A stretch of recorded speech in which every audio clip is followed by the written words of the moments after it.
Hello नमस्कार दोस्तों, आप देख रहे हैं पीपीटी न्यूज। आज वार शुक्रवार 8 मार्च। आप सभी का दिन शुभ हो, मंगलमय हो। आप सभी को महिला दिवस की हार्दिक शुभकामनाएं। अब करते हैं फटाफट खबरों की तरफ रुख। भारत की, पाकिस्तान की, विदेश देश की, देश विदेश की अहम खबरें सिर्फ पीपीटी न्यूज पर फटाफट। दिल्ली, यूपी, राजस्थान फिर पैर पसार रहा है कोरोना। जानिए इस बार कितना खतरा है।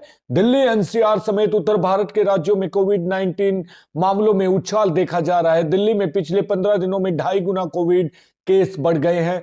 दिल्ली के साथ यूपी, बिहार और राजस्थान में भी केस बढ़ रहे हैं। राजधानी दिल्ली समेत उत्तर भारत के कुछ राज्यों में कोरोना वायरस एक बार फिर से पैर पसारता दिख रहा है। कोरोना के बढ़ते मामलों ने लोगों की टेंशन बढ़ा दी है। दिल्ली में बुधवार को कोविड 19 में कुल 63 नए मामले दर्ज किए गए। दिल्ली में पिछले साल मई के बाद ऐसा पहली बार हुआ जब राजधानी में इतने ज्यादा कोविड केस सामने आए हैं। वहीं राजस्थान में भी कोविड के मामले बढ़ रहे हैं। राजस्थान के मुख्यमंत्री भजनलाल शर्मा को भी कोविड हो गया है। एक्सपर्ट्स को इस बात की चिंता जता रही है कि इस बार उत्तर भारत के राज्यों में कोविड केस बढ़ रहे हैं, जबकि दक्षिण के राज्यों में मामले कम हुए हैं। 15 दिनों में 2.5 गुना केस बढ़े। जानकारी के अनुसार पिछले 15 दिनों में राजधानी में कोविड 19 के कुल 459 मामले सामने आए। गौर करने की बात है कि पिछले 15 दिनों में केस 191 और उससे पहले में 73 थे। यानी दिल्ली में पिछले करीब 1.5 महीने से लगातार तेजी से कोरोना का इजाफा देखा जा रहा है। दिल्ली के अलावा राजस्थान में कोविड टेंशन बढ़ा रहा है। राजस्थान में पिछले 15 दिनों में 226 मामले दर्ज किए गए, जबकि इससे पहले 15 दिनों में 96 और इससे पहले यह आंकड़ा महज 27 था। इस बार उत्तर भारत में देखी जा रही है बढ़ोतरी। दिल्ली और राजस्थान के अलावा अन्य राज्यों में भी केस बढ़े हैं। यूपी में 20 जनवरी से 4 फरवरी के बीच महज 12 कोविड मामले दर्ज किए गए हैं, लेकिन इसके बाद 15 दिनों में कोविड केस बढ़कर 3 गुने हो गए हैं। 4 फरवरी से 19 फरवरी के बीच यह आंकड़ा बढ़कर 36 हो गया। वहीं पिछले 15 दिनों में यानी 19 मार्च से 5 मार्च के बीच मामले बढ़कर 164 है। यही बिहार का हाल है। बिहार में पिछले 15 दिनों की तुलना में इस बार कोरोना केस 14 से बढ़कर 103 हो गए। क्या कह रहे हैं एक्सपर्ट? दिल्ली, राजस्थान समेत उत्तर भारत के राज्यों में बढ़ते कोरोना मामलों को लेकर एक्सपर्ट्स भी चिंता जता रहे हैं। एक्सपर्ट्स का कहना है कि देश में कोविड के मामलों की संख्या ज्यादा हो सकती है, लेकिन कम टेस्टिंग की वजह से ज्यादा मामले सामने नहीं आ पा रहे। फिलहाल कोविड की स्थिति नियंत्रण में है, लेकिन अगर टेस्टिंग बढ़ती है तो बड़ा संकट हो सकता है। पिछले साल क्या था हाल? दिल्ली में कोविड के इतने केस हैं कि 1 साल के बाद सामने आए हैं। पिछले साल मई में ऐसी स्थिति थी जब रोजाना 50 के ज्यादा कोविड मामले दर्ज किए जा रहे थे। इस साल दिसंबर और जनवरी में भी कोरोना मामले बढ़े हैं, लेकिन रोजाना आने वाले केस 50 से कम ही थे। लेकिन इस साल ये आंकड़ा लगातार बढ़ रहा है। पिछले सालों में ये देखा गया कि दक्षिण भारत के राज्यों में ज्यादा कोविड केस बढ़ते रहे हैं, लेकिन इस बार उत्तर भारत में मामलों में इजाफा देखने को मिल रहा है, जबकि दक्षिणी में केस कम हुए हैं। ज्ञात हो कि साल 2020 में भारत में पहली बार कोरोना ने होली के बाद ही अपना कहर दिखाना शुरू किया था।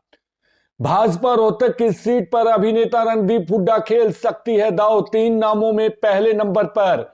जी हां, भाजपा शीर्ष नेतृत्व में अभिनेता के परिजनों के साथ संपर्क साधा। भाजपा की सूची में शामिल 3 नामों में रणदीप हुड्डा पहले पर है। डॉक्टर अरविंद शर्मा और ओम प्रकाश धनखड़ के नाम भी सूची में शामिल। चुनावी घोषणा से पहले ही भाजपा ने लोकसभा चुनाव की बिसात बिछानी शुरू कर दी है। प्रदेश की जानी मानी सबसे हॉट सीट रोहतक के लिए प्रत्याशी घोषित करने को लेकर राजनीतिक गलियारों में माहौल गरमाया हुआ है। इसी कड़ी में सिनेमा के बड़े पर्दे पर ठेठ हरियाणवी में अपने अभिनय का लोहा मनवाने वाले अभिनेता रणदीप हुड्डा का नाम सुर्खियों में है। भाजपा की सूची में शामिल 3 नामों में सबसे ऊपर इनका नाम है। इसके अलावा सूची में डॉक्टर अरविंद शर्मा और ओपी धनखड़ के नाम भी शामिल हैं। विशेष बातचीत की तो परिवार ने पहले तो इस पर चुप्पी साध ली। बाद में एक परिवार के खास सदस्य ने जानकारी देते हुए बताया कि भाजपा के शीर्ष नेतृत्व में बेटे का चुनाव लड़ने का ऑफर मिला है। इस मुद्दे पर अभी सोचा नहीं है। अभी बेटे को एक फिल्म आ रही है, वह उसकी प्रमोशन में जुटे, उसका भविष्य फिल्मों में है। इस बार उन्हें जो फैसला लेना है वो खुद लेंगे। भाजपा ने मिशन 2024 की तैयारी तेज कर दी है। इसी कड़ी में भाजपा प्रत्याशियों की सूची तय की जा रही है। ऐसे में रोहतक लोकसभा सीट पर पूर्व मुख्यमंत्री भूपेंद्र हुड्डा, दीपेंद्र हुड्डा की टक्कर भाजपा का मजबूत दावेदार चुना जा रहा है। भाजपा किसी की तरह कसर नहीं छोड़ना चाहती। यही वजह है कि रोहतक लोकसभा से 3 नाम सुर्खियों में हैं। इसमें अभिनेता रणदीप हुड्डा का नाम खासा चर्चा में आ रहा है। कौन है रणदीप हुड्डा? अभिनेता रणदीप हुड्डा का परिवार मूल रूप से जसिया गांव के रहने वाले, जाट समाज से जुड़ा होने व फिल्मी दुनिया का चर्चित चेहरा होने के चलते इसका नाम भाजपा की सूची में सबसे ऊपर बना हुआ है। यह पिछले कई साल से अपने माता पिता के साथ रोहतक के बजाय फिल्मी नगरी मुंबई चले गए। हालांकि वह अक्सर अपने गांव आते जाते रहते हैं। रणदीप ने कुंजपुरा सैनिक स्कूल से शिक्षा ग्रहण की है। इन्होंने कुछ वर्ष ऑस्ट्रेलिया में भी गुजारे, यहां नौकरी करने के अलावा पढ़ाई भी की। इसके बाद फिल्मी दुनिया के प्रति रुझान होते चलते मुंबई बस गए। इनके पिता रणबीर हुड्डा व मां आशा हुड्डा भी साथ रहते हैं। इनकी मां भाजपा की वरिष्ठ कार्यकर्ता, महिला मोर्चा की अध्यक्ष रही है। ऐसे में यह नाम पार्टी में खासा चर्चित है। रेलवे स्टेशन, ये है भारत की सबसे पुरानी रेलवे स्टेशन जिनका हुआ था 1930 में उद्घाटन। जी हां, क्या आप जानते हैं भारत में सबसे पहले कौन सा रेलवे स्टेशन बनाया गया था? इन रेलवे स्टेशनों को रोजाना हजारों यात्री सफर करते हैं, लेकिन उन्हें स्टेशन के बारे में शायद ही पता हो। भारत में ऐसे कई रेलवे स्टेशन हैं जिनका निर्माण सबसे पहले हुआ था। पहले समय में लोगों की आवाजाही के लिए कुछ रेलवे स्टेशन हुआ करते थे। ये स्टेशन आज भी अपने आप में बहुत सारा इतिहास समेटे हुए हैं। इसी इतिहास के बारे में जानकर आप भी प्रभावित हो जाएंगे। ये सभी स्टेशन भारत के अंदर ही हैं। बड़ोग रेलवे स्टेशन, कालका शिमला रेलवे लाइन बड़ोग हिमाचल प्रदेश के पहाड़ों में स्थित एक छोटा रेलवे स्टेशन है जो सबसे पुराना है। इसे यूनेस्को विश्व धरोहर स्थल का दर्जा प्राप्त है। इस स्टेशन का नाम कर्नल बड़ोग के नाम पर रखा गया था। इसका उद्घाटन 1930 में हुआ था। पुरानी दिल्ली रेलवे स्टेशन, पुरानी दिल्ली रेलवे स्टेशन का उद्घाटन 1864 में हुआ था। वर्ष 1903 में इसके स्वरूप में कुछ बदलाव किए गए। यह चांदनी चौक के पास है। इस रेलवे स्टेशन की संरचना लाल किले से प्रेरित है। आज भी इस स्टेशन से प्रतिदिन 2 लाख से अधिक लोग यात्रा करते हैं। Howrah junction, Howrah junction, Howrah junction Bharat का सबसे पुराना रेलवे स्टेशन है। इसका परिचालन 1854 में शुरू हुआ था।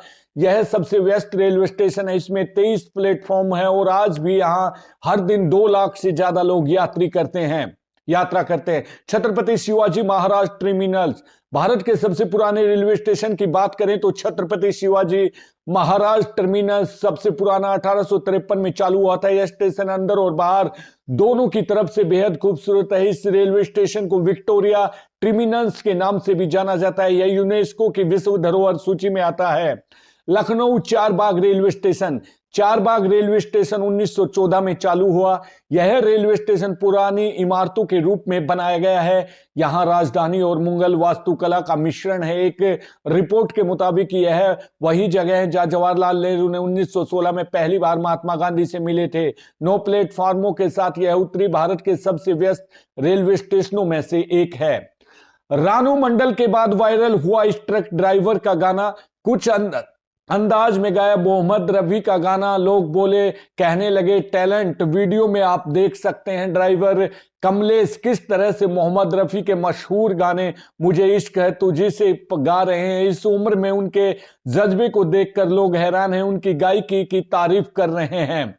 इंटरनेट और सोशल मीडिया के इस दौर में लोगों को मंच मिलना आसान हो गया है और इसी वजह से टैलेंट की कद्र करने वालों का असली टैलेंट पहुंच पा रहा है। रानू मंडल जैसे गायक इसका सबसे बेहतरीन उदाहरण है, जिन्हें सोशल मीडिया ने स्टार बना दिया और उनके टैलेंट का उचित मौका मिला। रानू मंडल की तरह एक ही ट्रक ड्राइवर का वीडियो भी खूब वायरल हो रहा है, जो वीडियो में मोहम्मद रफी का गाना गाते दिख रहे हैं। इस अंकल की आवाज सुनकर आप भी इनके फैन बन जाएंगे और इनकी तारीफ किए बिना नहीं रह पाएंगे। वीडियो में 70-75 साल के एक बुजुर्ग मोहम्मद रफी का गाया मुझे इश्क है तुम्हें से गाना गाते नजर आ रहे हैं। जिस फॉलो से सुर में इस गाने को गा रहे हैं वो सच में काबिले तारीफ है। खूबसूरत आवाज के मालिक ये अंकल दरअसल एक ट्रक ड्राइवर हैं। वीडियो को शेयर करते हुए कैप्शन में इनकी कहानी को लिखा गया है। कैप्शन में लिखा है, कमलेश अंकल भले दिन ट्रक चलाते हैं लेकिन दिल से वह एक संगीतकार हैं और मोहम्मद रफी के बड़े फैन हैं। उन्होंने बहुत कहने पर इस गाने को गाया। वीडियो को सोशल मीडिया पर ढेरों लोगों ने पसंद किया। एक यूजर ने कमेंट करते हुए लिखा है, अच्छा है अंकल जी, मेलोडियस सॉन्ग, हमारे लिए इस गाने के लिए धन्यवाद। दूसरे ने लिखा है, बहुत ही सुंदर गाया आपने, काश ये रिकॉर्ड हो पाता। तीसरे यूजर ने लिखा, कमाल की आवाज, कितना टैलेंट है हमारे देश में। एक अन्य ने लिखा, बहुत अच्छे, ऐसे ही गाते रहिए। बीजेपी कब जारी करेगी दूसरी लिस्ट? हरियाणा की इन सीटों पर फंसा पेच, कर्नाटक में इनका टिकट पक्का। जी हां, बीजेपी कैंडिडेट लिस्ट। लोकसभा चुनाव को लेकर बीजेपी में उम्मीदवारों की दूसरी लिस्ट पर मंथन जारी है। सूत्रों के मुताबिक हरियाणा के फरीदाबाद से किशनपाल गुर्जर और गुड़गांव सीट पर राव इंद्रजीत को ही बीजेपी फिर से मौका दे सकती है। वहीं सुरक्षित अंबाला सीट पर दिवंगत बीजेपी सांसद रतनलाल कटारिया की धर्मपत्नी बंतो कटारिया को मौका मिल सकता है। नई दिल्ली, लोकसभा चुनाव को लेकर बीजेपी ने उम्मीदवारों की दूसरी लिस्ट पर मंथन जारी है। बीजेपी अध्यक्ष जेपी नड्डा और गृह मंत्री अमित शाह ने राज्यों के कोर ग्रुप के साथ सीटों के हिसाब से उम्मीदवारों के नाम पर चर्चा शुरू कर दी है। इन बैठकों में संबंधित राज्यों की लोकसभा सीटों पर उम्मीदवारों का फाइनल पैनल बनाकर केंद्रीय चुनाव समिति के समक्ष रखा जाएगा। यहां पर प्रधानमंत्री नरेंद्र मोदी और बीजेपी अध्यक्ष जेपी नड्डा चुनाव समिति के सदस्य अंतिम मुहर उम्मीदवार के नाम पर लगाएंगे। बीजेपी मुख्यालय में बुधवार रात हरियाणा लोकसभा की सभी 10 सीटों पर मंथन किया गया। सूत्रों के मुताबिक फरीदाबाद में किशनपाल गुर्जर और गुड़गांव सीट पर राव इंद्रजीत को ही फिर से बीजेपी मौका दे सकती है। वहीं सुरक्षित अंबाला सीट पर दिवंगत बीजेपी सांसद रतनलाल कटारिया की धर्मपत्नी बंतो कटारिया को मौका मिल सकता है। इसके अलावा सिरसा सीट पर सिटिंग सांसद सुनीता दुग्गल के साथ साथ अशोक तंवर भी ताल ठोक रहे हैं। हरियाणा की इन सीटों पर फंसा है पेच। हिसार की सीट पर सिटिंग सांसद विजेंद्र सिंह के अलावा कैप्टन अभिमन्यु भी किस्मत आजमा रहे हैं। वहीं भिवानी महेंद्रगढ़ सीट पर सिटिंग सांसद धर्मवीर और संसदीय बोर्ड के सदस्य पूर्व सांसद सुधा यादव के बीच पेच फंसा हुआ है। उधर सोनीपत पर सिटिंग सांसद रमेश कौशिक दौड़ में सबसे आगे चल रहे हैं, लेकिन फैसला केंद्रीय चुनाव समिति की बैठक में ही होगा। इसके अलावा रोहतक, कुरुक्षेत्र, करनाल पर भी पेच फंसा हुआ है। सूत्रों का दावा है कि नवीन जिंदल भी बीजेपी नेताओं के संपर्क में है। वहीं एक फिल्म एक्टर और पूर्व क्रिकेटर का नाम भी काफी जोरों से चर्चा में है। कर्नाटक में जेडीएस को 3 सीटें दे सकती है बीजेपी। दूसरी तरफ कर्नाटक को लेकर भी बीजेपी आला कमान ने मंथन किया। सूत्रों के मुताबिक हावेरी लोकसभा सीट से पूर्व मुख्यमंत्री वासवराज बोमैन चुनाव मैदान में उतारा जा सकता है। वहीं घर वापसी करने वाले पूर्व मुख्यमंत्री जगदीश शेट्टार को बेलगाम से बीजेपी युवा मोर्चा राष्ट्रीय अध्यक्ष तेजस्वी सूर्या को फिर से बेंगलोर साउथ का मौका मिल सकता है। इसके अलावा बेंगलोर सेंटर से पीसी मोहन, के से सुधाकर, धारवाड़ केंद्रीय मंत्री प्रहलाद जोशी के रूप में केंद्रीय मंत्री शोभा कंद्रेलाज को मौका मिल सकता है। सूत्रों का दावा है कि कर्नाटक में बीजेपी 4 से 5 सिटिंग सांसदों का टिकट काट सकती है। वहीं बीजेपी 3 लोकसभा सीटों को गठबंधन फार्मूले के तहत सहयोगी दल जेडीएस दे सकती है, जिनमें कोलार, मांडवा और हसन की सीट शामिल है। हाथों में तलवार लेकर कौन प्रोटेस्ट करता है, बड़ी शर्म की बात है। किसानों पर क्यों भड़का हाईकोर्ट? किसानों ने आंदोलन को लेकर दायर एक याचिका पर गुरुवार को पंजाब हरियाणा हाईकोर्ट में सुनवाई हुई। इस सुनवाई के दौरान हाईकोर्ट ने किसानों और पंजाब हरियाणा की सरकारों पर कड़ी टिप्पणियां की हैं। किसान आंदोलन को लेकर पंजाब हरियाणा हाईकोर्ट में चल रहे केस पर गुरुवार को सुनवाई हुई। इस सुनवाई के दौरान हाईकोर्ट ने किसानों को जमकर फटकार लगाई है। दरअसल हरियाणा सरकार ने हाईकोर्ट में प्रदर्शन कर रहे कुछ किसानों की तस्वीरें दिखाई। ये फोटो देखकर हाईकोर्ट ने आंदोलनकारी किसानों को जमकर फटकार लगाई। कोर्ट ने कहा है कि तलवारें लेकर कौन प्रोटेस्ट करता है। बड़े शर्म की बात है कि आप लोग बच्चों को आगे कर रहे हैं, आप जैसे माता पिता हैं। कोर्ट ने कड़ी टिप्पणी करते हुए कहा कि बच्चों की आड़ में प्रदर्शन हो रहा है और वो भी हथियारों के साथ। कोर्ट ने कहा है कि आप लोगों को तो यहां खड़े होने तक का अधिकार नहीं है। आप प्रदर्शन करने जा रहे हैं, आप प्रदर्शन करने जा रहे हैं, कोई जंग लड़ने नहीं। आप लोग निर्दोष लोगों को आगे कर रहे हो। आपके नेताओं को गिरफ्तार करना चाहिए। पंजाब और हरियाणा सरकार को भी लगाई फटकार।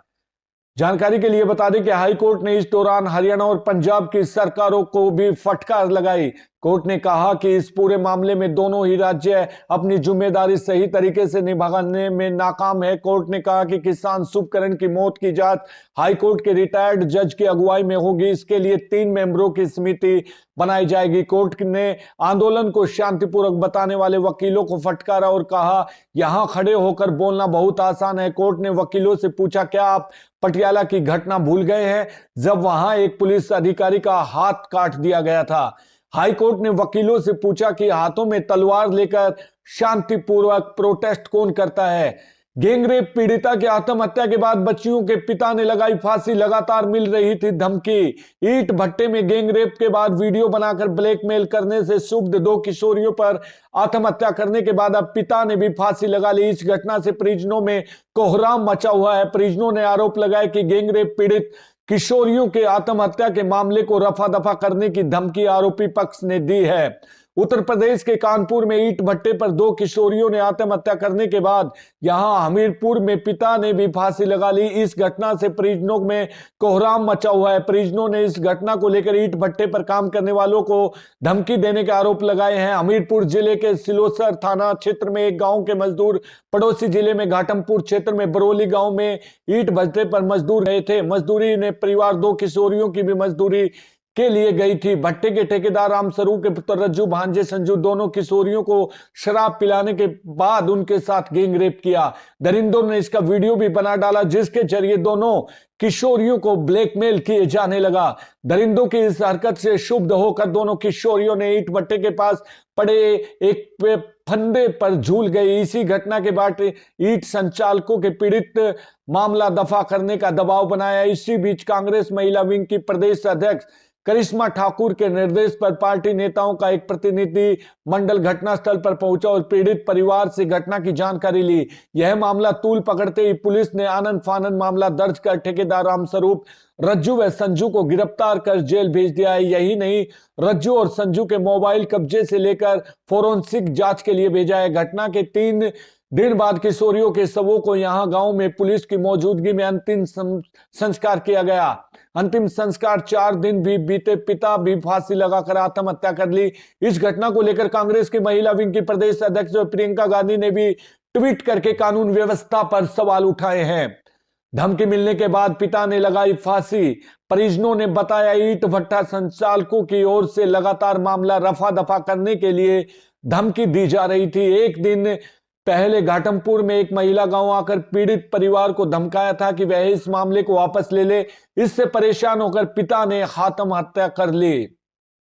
सीओ श्रेष्ठ त्रिपाठी ने घटनास्थल पहुंचकर जांच की थी। गुरुवार को इस मामले में सिसोलर थाना प्रभारी संजय सिंह, एसपी दिशा शर्मा ने हटा दिया। एसपी ने बताया कि घटनास्थल पर फोरेंसिक टीम में जांच कराई गई। परिजनों की तहरीर लेकर इस मामले में जांच करवाई जा रही है। बीच समंदर जहाज पर हुआ ड्रोन अटैक तो भारतीय नौसेना ने ऐसे बचाई 21 जाने। भारतीय नौसेना के आईएनएस कोलकाता के अनन खाड़ी की एक कमर्शियल जहाज में क्रू की जान बचाई। इस जहाज पर ड्रोन से हमला किया गया था। कुछ दिन पहले आईएनएस कोलकाता ने एक अन्य जहाज के क्रू को भी बचाया था। समुद्र में जहाजों पर ड्रोन हमले काफी बढ़ गए हैं, लेकिन इन हमलों का मुंह तोड़ जवाब भारतीय नौसेना दे रही है। भारतीय नौसेना के आईएनएस कोलकाता ने अंदन की खाड़ी में एक कमर्शियल जहाज के क्रू को बचाया। इस जहाज पर ड्रोन अटैक हुआ था। जबकि इसकी खबर नौसेना को मिली तो तुरंत मदद भेजी गई। भारतीय नौसेना ने हेलीकॉप्टर और बोट की मदद से 21 क्रू की जान बचाई। इससे पहले भी अदल की खाड़ी में ड्रोन अटैक में भारतीय नौसेना ने मदद की थी। आईएनएस कोलकाता के बीच समुद्र रेस्क्यू ऑपरेशन को दिया अंजाम। जानकारी के अनुसार अदन की खाड़ी में ड्रोन हमले की चपेट में आने वाले के बाद बारबाडोस के झंडे वाले कमर्शियल जहाज कैरियर एमवी ड्रोन से हमला किया गया था। इसकी खबर भारतीय नौसेना को मिली तो उन्होंने खाड़ी में मुस्तैद आईएनएस कोलकाता को मदद के लिए भेजा। आईएनएस कोलकाता के जरिए नौसैनिक हमले वाले जहाज पर पहुंचे। उन्होंने नाव और हेलीकॉप्टर का इस्तेमाल करके जहाज से क्रू को बचाया। भारतीय नौसेना ने 21 लोगों के क्रू को बचाया, जिसमें एक भारतीय नागरिक भी शामिल था। हेलीकॉप्टर और वोट की मदद से 21 क्रू की बचाई जान। भारतीय नौसेना ने बताया कि बारबाडोस के झंडे वाले बल्क कैरियर एमयू कॉन्फिडेंस अंदन की खाड़ी में करीब 54 नॉटिकल मील दक्षिण पश्चिम में एक ड्रोन मिसाइल अटैक के बाद आग लगने की सूचना मिली। आग इतनी भयानक थी कि जहाज का क्रू ग्रुप गंभीर रूप से घायल हो गया। क्रू को लाइफ बोट लेकर समुद्र में उतरना पड़ा। इसके बाद आईएनएस कोलकाता करीब 4:45 मौके पर पहुंचा और हेलीकॉप्टर बोट की मदद से 21 क्रू की जान बचाई। क्रू को जरूरी मेडिकल भी मदद दी गई। कुछ दिन पहले भी किया था ऐसा ही ऑपरेशन। बता दें कि इससे पहले अदन की खाड़ी में ही लाइबेरिया के झंडे वाले एक अन्य कमर्शियल जहाज पर ड्रोन अटैक हुआ था। भारतीय नौसेना ने बुधवार को कहा कि 13 भारतीय नागरिकों सहित मालवाहक जहाज का 23 सदस्यीय चालक दल सुरक्षित है। कथित तौर पर कमर्शियल जहाज MSCC स्काई 2 पर 4 मार्च को समय अनुसार लगभग 7 बजे अदन ने लगभग 90 समुद्री दक्षिण पूर्व में हमला किया गया था। भारतीय नौसेना ने जहाज के लिए आईएनएस कोलकाता को तैनात किया था। इस ऑपरेशन में नौसेना ने 13 भारतीय नागरिकों सहित 23 क्रू को बचाया। मैदान ट्रेलर टीम इंडिया है हम अजय देवगन की फिल्म 2.5 मिनट में जगा देती है जोश। आखिरी डायलॉग है जबरदस्त। अजय देवगन की फिल्म मैदान का ट्रेलर रिलीज कर दिया गया है जो रोंगटे खड़े कर देता है और साथ ही जोश भी भर देता है। फैंस ने ब्लॉकबस्टर फिल्म बता रहे हैं कि मैदान में ट्रेलर आखिरी डायलॉग ने सबका दिल जीत लिया। आखिरकार अजय देवगन की फिल्म मैदान का ट्रेलर रिलीज हो गया है। एक दिन पहले ही फिल्म का टीजर रिलीज किया गया था जिसे शानदार रिस्पांस मिला। टीजर के बाद से ही फैंस फिल्म के ट्रेलर को बेसब्री से इंतजार कर रहे हैं। मैदान में अजय देवगन एकदम दमदार और अलग अवतार में नजर आ रहे हैं जो सबको मुरीद बना लेगा। मैदान में अजय देवगन ने भारतीय फुटबॉल टीम के कोच रहे सैयद अब्दुल रहीम का किरदार निभाया और इसमें खूब जमे हैं। मैदान के ट्रेलर की शुरुआत खाली पड़े फुटबॉल स्टेडियम और इसे निहारते अजय देवगन से होती है। फिर सुनाई देता है उसका डायलॉग, हम ना सबसे बड़े मुल्क हैं ना सबसे अमीर, आधी दुनिया हमें जानती भी नहीं।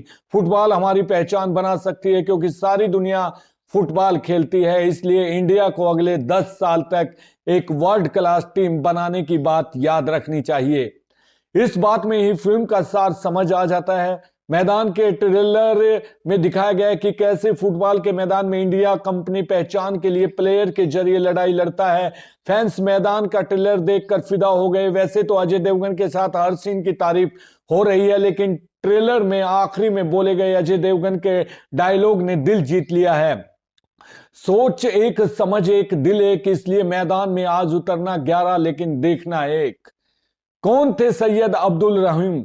मैदान में प्रियामणि और गजराज राव भी हैं। इसे अमित शर्मा ने डायरेक्ट किया है जबकि बोनी कपूर प्रोड्यूसर हैं। फिल्म में भारतीय फुटबॉल के सुनहरे दौर की कहानी को बेहद करीबी से दिखाया गया है। इसमें सैयद अब्दुल रहीम अहम रोल प्ले किया है। वह 1950 से लेकर 1963 तक इंडियन फुटबॉल टीम के कोच रहे। फिल्म 10 अप्रैल को थिएटर्स में रिलीज होगी। मैदान के अलावा अजय देवगन शैतान में नजर आएंगे जो 8 मार्च को थिएटर्स में रिलीज होगी। फिल्म में आर माधवन भी हैं। झारखंड हाईकोर्ट ने पिछले दिनों एक फैसले में कहा कि महिला का दायित्व है वह अपनी सास और दादी सास की सेवा करे। अदालत ने यह भी कहा कि वह अलग रहने की गैर वाजिब मांग न करे। हाईकोर्ट इस टिप्पणी पर खासी चर्चा है। महिलाओं के समान अधिकार क्या अभी भी कुचले जा रहे हैं? एक महिला के अधिकार और कर्तव्य क्या हैं? अदालत में जब ऐसे सवाल उठते हैं तो फिर उसके मानक भी देखे जाने चाहिए। क्यों गलत है? मनुस्मृति से सीख लेने की सलाह। मनुस्मृति का हवाला हाईकोर्ट के सामने। दरअसल एक महिला ने गुजारा भत्ता दिलाने की मांग की थी और कहा था कि वह पति और ससुराल से अलग रहना चाहती है। कोर्ट ने कहा कि महिला इस मामले में अपने पति पर दबाव नहीं बना सकती और न ही गैर वाजिब मांग कर सकती है, उसे अलग रहने दिया जाए। कोर्ट ने यजुर्वेद और मनुस्मृति के साथ साथ मौलिक कर्तव्य का हवाला दिया और कहा कि नागरिकों का दायित्व है वे अपनी समृद्ध विरासत और संस्कृति को अक्षुण्ण रखें। अदालत के मुताबिक भारत की यही संस्कृति है कि उम्र दराज सास और दादी सास की सेवा की जाए। ऐसे में महिला ऐसे ससुराल वालियों के रहने की जिद है। मामला भरण पोषण का है। झारखंड हाईकोर्ट की टिप्पणी पर चर्चा इसलिए भी है कि उसने एक शादीशुदा महिला के दायित्व गिनाते हुए यजुर्वेद, ऋग्वेद और मनुस्मृति के उदाहरण दिए, जबकि यह मामला भरण पोषण से संबंधित था। अदालतों से अपेक्षा होती है कि वे नागरिकों के संवैधानिक अधिकारों की सुरक्षा सुनिश्चित करेगी। जाहिर है कि महिलाओं के दायित्व को संवैधानिक कसौटियों पर कसा जाना चाहिए, लेकिन मसला यहां व्यक्तिपरक नैतिकता से जुड़ गया है। सुप्रीम कोर्ट के दिशा निर्देश देश में महिलाओं को प्रोटेक्ट करने के लिए तमाम कानून बनाए गए हैं। वे पुरुषों के साथ कंधे से कंधा मिलाकर चलें, इसके लिए भी कई कानून हैं। सुप्रीम कोर्ट अपने फैसलों के जरिए कई बार रूढ़िवादी सोच को खारिज कर नजीर पेश कर चुका है। शफीन जहां के सुप्रीम कोर्ट में कहा था कि लड़की बालिग है और 24 साल की है तो अपने जीवन के बारे में फैसला कर सकती है। संविधान इसकी इजाजत देता है कि वह जैसे चाहे जीने का निर्णय ले सकती है। ऐसे ही एडल्ट्री कानून को खारिज करते हुए सुप्रीम कोर्ट ने कहा था कि यह महिला को पति के गुलाम और संपत्ति की तरह देखता है। शीर्ष अदालत के मुताबिक आदर्श स्थिति तो यही है कि पति और पत्नी एक दूसरे के प्रति वफा रखें, लेकिन शादी के बाद महिला को गुलाम या जागीर नहीं समझा जा सकता। सोच बदलने की जरूरत। पिछले साल सुप्रीम कोर्ट ने जजों को अदालती फैसलों में जेंडर स्टीरियोटाइप शब्दों के इस्तेमाल से परहेज करने को कहा था। इसके लिए हैंडबुक जारी किया था। इसमें कहा गया था कि एक गलत रूढ़िवादी सोच है कि महिलाएं पुरुष के अधीन है। सुप्रीम कोर्ट कहता है कि भारत का संविधान सभी जेंडर लोगों को समान अधिकार की गारंटी देता है, तो फिर महिलाओं को पुरुष के अधीन रहने की जरूरत क्यों होनी चाहिए? घर का काम महिलाएं ही घर का सारा काम करें, यह रूढ़िवादी सोच भी क्यों सबको मिलकर काम करना चाहिए? यह रूढ़िवादी सोच की अपने पति से पेरेंट्स की देखभाल करना महिला की जिम्मेदारी है और यह जिम्मेदारी परिवार के सभी सदस्यों की है कि बुजुर्ग माता पिता का सही ढंग से देखभाल की जाए। लिव इन में प्रोटेक्शन। महिलाओं को तमाम अधिकार दिए गए हैं। गर्भ से लेकर मायके तक और पति के घर से लेकर दफ्तर तक हर स्टेज पर महिलाओं को प्रोटेक्ट किया गया है और उन्हें बराबरी का दर्जा दिया गया है। लिव इन रिलेशनशिप में रहने वाली महिलाओं को डीवी एक्ट के तहत प्रोटेक्शन मिला हुआ है। महिलाओं को मां बनने का अधिकार है। इस अधिकार से उसे वंचित नहीं किया जा सकता। सुप्रीम कोर्ट अपने एक अहम फैसले में कह चुका है कि बेटी को पैतृक संपत्ति में बेटे के बराबर का अधिकार है। एक झोला लटकाकर घर से निकल गया था पीएम मोदी ने पश्चिमी बंगाल जाकर क्यों सुनाई वर्षों पुरानी कहानी? आइए आपको बताते हैं। प्रधानमंत्री नरेंद्र मोदी ने आयोजित नारी शक्ति वंदन कार्यक्रम में अपने अतीत की चर्चा की। उन्होंने कहा कि वो घर से निकलकर वर्षों भटकते रहे, उनका किसी ने परिवार ने ख्याल रखा। पीएम मोदी का पश्चिमी बंगाल की जमीन से यह कहना राजनीतिक संदेश के लिहाज से बड़ा मायने रखता है।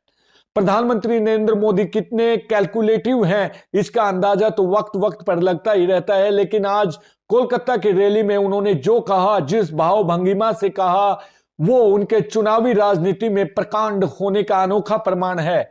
प्रधानमंत्री नरेंद्र मोदी ने 12/7 के कार्यक्रम में अपने अतीत को लेकर ऐसा दावा किया जिसका मतदाताओं के मन पर गहरा असर पड़ सकता है। उन्होंने कहा कि वो तो बचपन में ही घर से झोला लेकर निकले गए थे। उन्होंने मतदाताओं को समझाने की कोशिश की कि वो यूं ही पूरे देश को अपना परिवार नहीं कहते, बल्कि यही सच है कि पीएम मोदी का यह प्रयास एक तीर से दो निशाने साधने का लक्ष्य साधने के लिए हो सकता है। मोदी की मंशा बिहार के पूर्व मुख्यमंत्री लालू प्रसाद यादव के व्यक्तिगत हमले के खिलाफ अभियान को आगे बढ़ाने की हो सकती है। दूसरी तरफ वो अपने त्याग की कहानी बताकर वोटरों को इतना भावुक करना चाहते होंगे कि उनकी नजरों में सीएम ममता बनर्जी की सादगी की बड़ी बात न रह जाए। ध्यान रहे, मुख्यमंत्री ममता बनर्जी भी बड़ी सतर्कता के साथ खुद को बेहद सादगी पसंद साबित करने की कोशिश करती रहती है। ममता अक्सर सफेद साड़ी और हवाई चप्पलों में ही दिखाई देती है।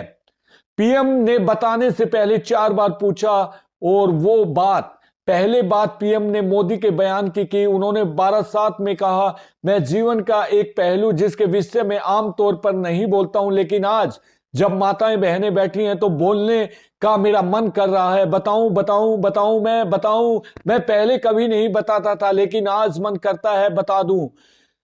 किसी राजनेता ने मुझे गाली दी, इसलिए मैं सबको मेरे परिवार कह रहा हूं, लेकिन सच्चाई बताना चाहता हूं। फिर वो कहते हैं मैं बहुत छोटी आयु में घर छोड़कर एक झोला लेकर चल पड़ा था। परिवारजनक की तरह देश के कोने कोने में भटक रहा था, कुछ खोज रहा था। मेरी जेब में एक भी पैसा नहीं रहता था, लेकिन आपको जानकर गर्व होगा कि मेरे देश का हर परिवार कैसा है। कंधे पर एक झोला लटकता था और मैं देखता था कोई ना कोई परिवार, कोई माँ बाप, कोई बहन, पता नहीं क्या कारण, वो मुझे पूछ लेते थे कि भाई बेटे कुछ खाना खाए हो, नहीं खाए हो। मैं आज देशवासियों को बता रहा हूं, सालों तक मैं परिवारजनक रहा, कंधे झोला लेकर घूमता रहा। जब मैं एक पैसा नहीं रहा, लेकिन एक दिन भी भूखा नहीं रहा। लालू के व्यक्तिगत हमले पर बीजेपी ने दिया मौका। बिहार के पूर्व मुख्यमंत्री लालू प्रसाद यादव ने हाल ही में प्रधानमंत्री नरेंद्र मोदी पर व्यक्तिगत हमला किया, तो बीजेपी ने उसे चुनावी मुद्दा बनाने की ठान ली। पार्टी के बड़े बड़े नेता, यहां तक कि केंद्रीय मंत्री भी अपने सोशल मीडिया हैंडलों पर अपने नाम के साथ मोदी का परिवार लिखने लगे हैं। दूसरी तरफ पीएम मोदी भी अपनी रैलियों में देश की 140 करोड़ जनता को अपना परिवार बताने का सिलसिला तेज कर दिया है। लालू प्रसाद ने पटना में गांधी मैदान में आयोजित विपक्षी गठबंधन रैली में कहा था कि नरेंद्र मोदी का कोई परिवार क्यों नहीं है, उनकी कोई संतान क्यों नहीं है। उन्होंने पीएम मोदी से सवाल पूछते हुए बार बार तुम शब्द का प्रयोग किया और दावा किया कि मोदी हिंदू भी नहीं है। लालू के इस बयान पर बीजेपी बिफर पड़ी और प्रेस कॉन्फ्रेंस से लेकर सोशल मीडिया और रैलियों तक हर जगह लालू को घेरा जाने लगा। लालू का बयान पर बीजेपी का अभियान। प्रधानमंत्री नरेंद्र मोदी भी अपनी रैलियों में कहने लगे कि लालू प्रसाद यादव ने उनके लिए जो कहा, बीत 2 दशक उससे भी कठोर बातें उनके लिए कही गई। पीएम ने कहा कि विपक्ष के पास जमीनी मुद्दे नहीं है, इस कारण वो गाली गलौज करते हैं। लालू ने जिस दिन पटना में हमला बोला, उसी दिन पीएम मोदी तेलंगाना के आदिलाबाद की रैली में जवाबी अभियान का आगाज कर दिया। पीएम परिवारवाद पर खूब बोले और तब से वो हर रैली में वक्त तक बोलते रहते हैं। हालांकि राजनीति में परिवारवाद का विरोध वो लंबे समय से कर रहे हैं। उन्होंने लाल किले के प्राचीर से भी कहा कि परिवारवादी पार्टियां इस देश को दिमक की तरह चाट रही हैं। मैं बहुत छोटी आयु में घर छोड़कर एक झोला लेकर चल पड़ा था, परिवारजन की तरह देश के कोने कोने में भटक रहा था, कुछ खोज रहा था। मेरी जेब में एक पैसा भी नहीं रहता था, लेकिन आपको जानकारी के लिए बता दें कि मेरे देश का हर परिवार कैसा है। कंधे पर एक झोला लटकता था और मैं देखता था कोई ना कोई परिवार, कोई माँ बाप, कोई बहन, पता नहीं क्या कारण, वो मुझसे पूछ लेते कि भाई बेटे कुछ खाना खाए हो या नहीं। और आज मैं देशवासियों को बता रहा हूं, सालों तक मैं परिवारजनक रहा हूं और कंधे पर झोला लेकर घूमता रहा। बंगाल में पीएम ने क्यों सुनाई वो कहानी, जानिए। खैर, लालू प्रसाद यादव और परिवार की राजनीति को एक तरफ देखे तो कहा जा सकता है कि कोलकाता में पीएम मोदी का अपने त्याग की चर्चा करने के पीछे बड़ा मकसद ममता बनर्जी रही होगी। ममता बनर्जी भी 2011 के बाद पश्चिम बंगाल के सत्ता में आसीन है। उन्होंने पिछली 3 विधानसभा चुनावों में अपनी पार्टी तृणमूल कांग्रेस को जीत दिलाती रही। बाकी सभी कारणों के अलावा ममता बनर्जी की शख्सियत हर चुनाव में विरोधियों पर भारी पड़ती है। ममता बनर्जी एक महिला है, इस कारण महिला मतदाताओं का उनके प्रति विशेष अनुराग रहता है, जो पिछले कुछ वर्षों से चुनावी नजरिए से काफी मुखर हो गई है। वहीं दूसरी तरफ ममता बनर्जी की छवि एक जुझारू नेता की है। मोदी बनाम ममता और मतदाता। पश्चिमी बंगाल के मतदाताओं के सामने जब प्रधानमंत्री नरेंद्र मोदी और मुख्यमंत्री ममता बनर्जी की पार्टियों के बीच चुनाव करना होता है तो उन्हें निर्णय लेने में बहुत मशक्कत नहीं करनी पड़ती। कोई मोदी का त्याग देखता है तो कोई ममता की सादगी। जिस तरह मोदी की संतान नहीं, उसी तरह ममता की भी निसंतान है। ममता ने तो शादी भी नहीं की, इस कारण पश्चिम बंगाल के मतदाताओं का एक बड़ा वर्ग है जो भ्रष्ट नहीं हो सकती। उनकी सरकार किसी भी घपले घोटाले की भी तो निश्चित रूप से ममता उन पर कारगुजारियों से अनजान होगी। ऐसे मतदाताओं को टीएमसी से लोग भंग कर बीजेपी की तरफ रुख करवाना आसान नहीं। यह तब भी संभव हो सकता है जब ममता बनर्जी की शख्सियत उनके विरोधियों के आगे छोटी पड़ जाए। धनंजय सिंह छात्र नेता से अपहरण केस में सजाए याफ्ता तक 3 शादियों का किस्सा, जानिए कैसे फंस गए पूर्व सांसद। धनंजय सिंह हिस्ट्री। 33 साल पहले एक बार एक मामले में नामजद हुए धनंजय सिंह को यूपी के बाहुबलियों में गिना जाता है। हालांकि अब तक उनके खिलाफ 43 केस दर्ज हैं, लेकिन किसी मामले पर उनकी कार्रवाई नहीं हुई। धनंजय सिंह पहली बार सजा याफ्ता बने हैं। इस सजा ने धनंजय के राजनीतिक जीवन पर ब्रेक लगा दिया है। जौनपुर। उत्तर प्रदेश की राजनीति में धनंजय सिंह का नाम बाहुबली नेताओं की श्रेणी में आता है। छात्र राजनीति से पूर्वांचल के बाहुबलियों के बीच अपनी एक अलग जगह बनाने वाले धनंजय सिंह अब तक कानून की गिरफ्त में नहीं आ पाए थे।